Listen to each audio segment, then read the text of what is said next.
Okay, so you've probably heard of this map, Skyward Falls. It was one of the highlights announced during March of last year. But did you know there are actually two other maps connected to this one? Yeah, if you haven't heard, Mesosphere and Skyward Armada are part of this series. But we'll just be focusing on Skyward Armada for now, as it's the least popular one of the three. First though, a bit of backstory on the Skyward series and my ideas on creating it. Mesosphere and Skyward Falls are both heavily inspired by showcase games I would regularly visit back in 2020.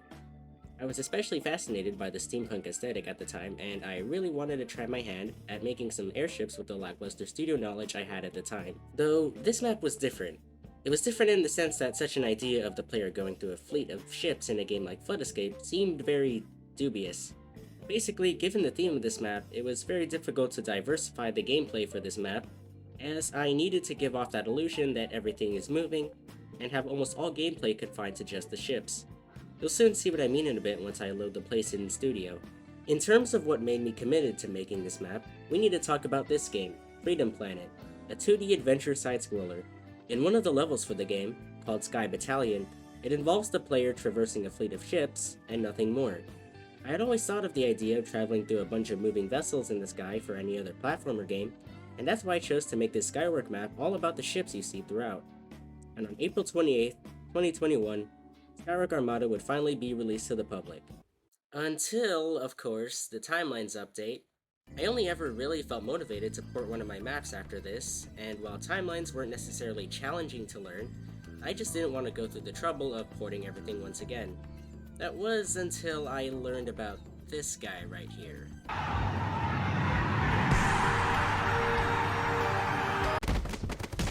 See, Gam here has shown exceptional talent in porting maps to timelines, and he has even been able to add entirely new things to the map that make it pop out a lot more. Right now, as I talk, I will put up on screen the entire timeline for the porting process, and how Gam was able to put everything back together, as well as, in general, make everything so much nicer for a map with such limitations. He's done a lot of things for the map, such as improving the lighting and visuals, making the moving background, and even making detailed blueprints for one of the ships at one point. He was just that dedicated to his craft. And honestly, I cannot thank him enough for bringing it back. I mean, like I said earlier, I wasn't really motivated to do Roblox development anymore, and instead I would always think more about my drawings over time, as that was what I was more passionate about. And soon enough, I completely lost the will to work on Flood Escape 2 maps, as well as anything related to Roblox Studio.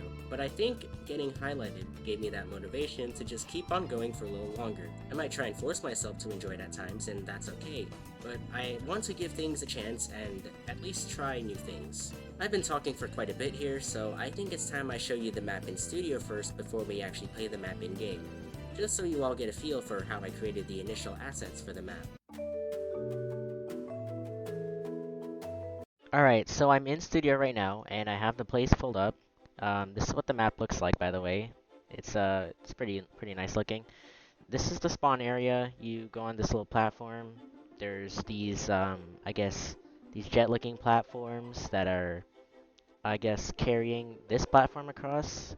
Yeah, these are like, considering like the theme of this map, it was pretty limited with how I can make gameplay for this, as well as like varying platforms that, seem natural in a sense. And you go on the ship right here. I think it's one of the only 3 ships you go on throughout the entire map. There's a button right here, right here.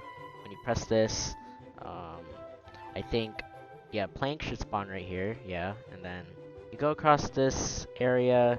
Admittedly, I wish I could have done something a lot better with this, but I couldn't really think of anything to improve this area.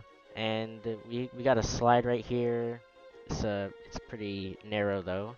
And there's this platform right here, which is being carried by this large blimp. And this is actually a callback to one of the older maps from the Skyworks series. This platform is from Mesosphere, which is the crazy map in the series. And yeah, I just wanted to include a lot of these little tidbits of references to, give people the idea that all of these maps are in fact connected.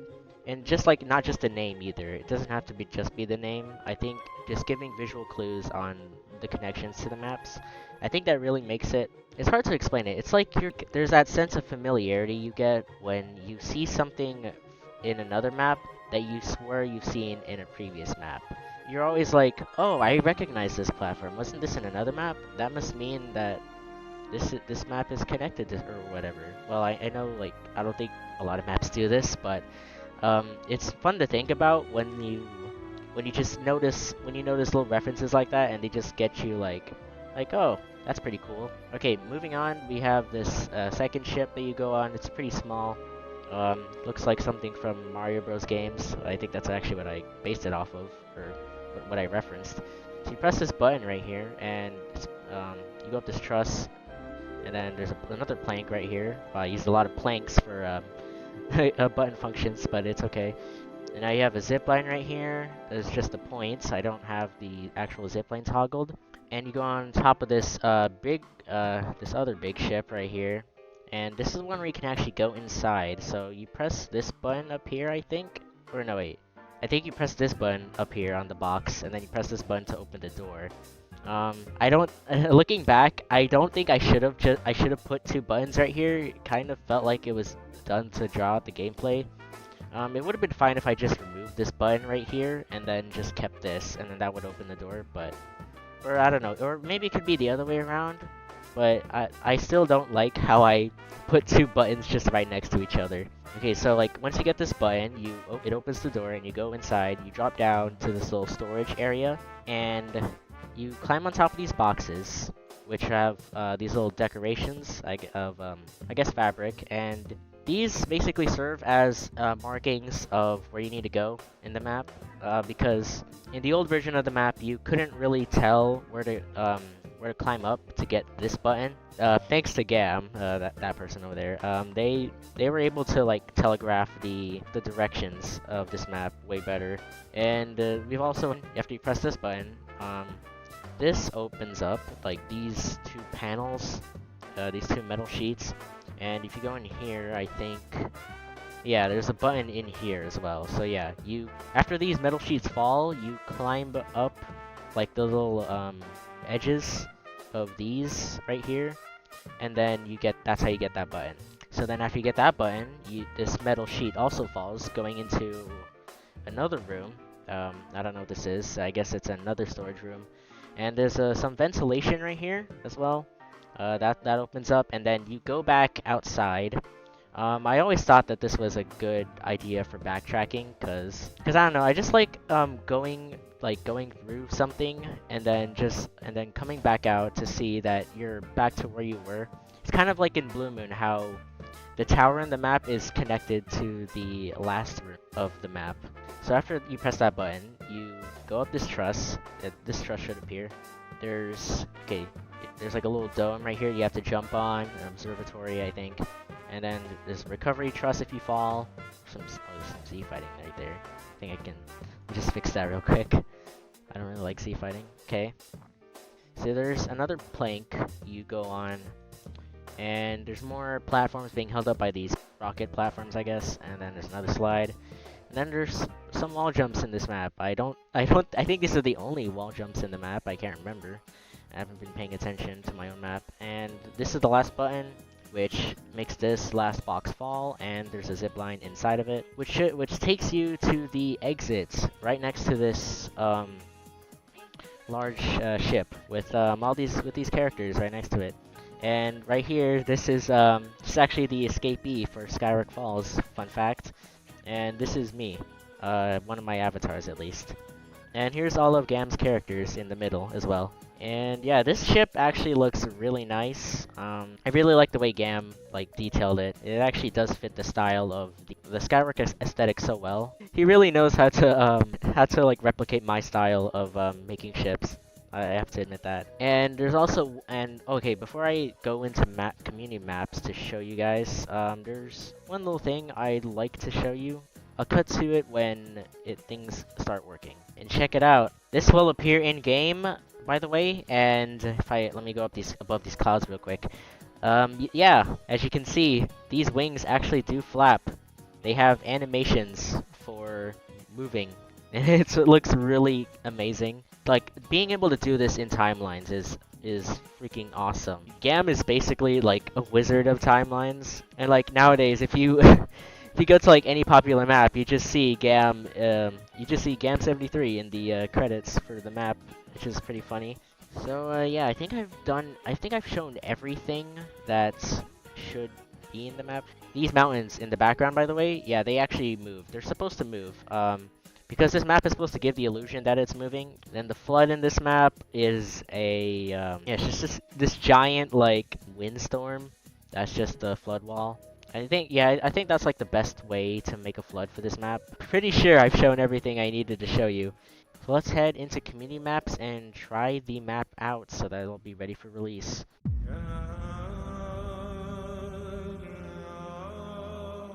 Alright, so I'm in here in community maps and I've already loaded in the map right here. As you can see, we have the map image right there on the left. And I'm in the game with Gam right now. He's the one who helped me put this whole thing together and port it to community maps. So without further ado, I think it's time for us to go in the lift and start playing the map. Alright, so here we are in the map, and this map looks pretty nice. You can see that we're moving pretty fast right now. Look at the mount. Check out the mountains in the background. We're moving right now. But you probably won't be able to see much because you're gonna be focused on the gameplay, of course. But it's nice to take it in once in a while and check it out. All the wings are actually flapping. Told you they'd actually play in game, you know. All right, you go out across this plank onto this ship. There's a little shortcut right there. I'm gonna keep it there because I like intentional shortcuts. And then we take the first zip line over here. Alright, and I think Gam's gonna get that group button up there. Then I'm gonna press this. And we're gonna go down into the storage. Go on the fabric. Press this button. It's gonna uncover the panels, the metal sheets, and then, oh, that just fell on me. And I'm gonna get the escapee. I'm gonna go through this vent. And we're gonna go back outside, backtrack, and onto this truss now. Now we are going to go on top of here. Okay, and we have... Okay, wait, Wait, what is that? I think... we might have forgot to leave some stuff out, but... It's okay. And now we made it to the end. And look at that. For completing it, you get a fireworks celebration. So yeah, that's Skywreck Armada ported to Floodscape 2 community maps. There's a chance that I will port some of my other older maps, but there are a few maps that I don't think I will ever port out of sheer embarrassment. Yeah, I'm not very fond of my old creations. Anyways, if you would like to play this map, I'm gonna put the ID on screen right now, or you can copy and paste the ID found in the description, or click on the quick launch link. Other than that, this is the end of the video, and I hope you found my developer commentary enlightening. Goodbye.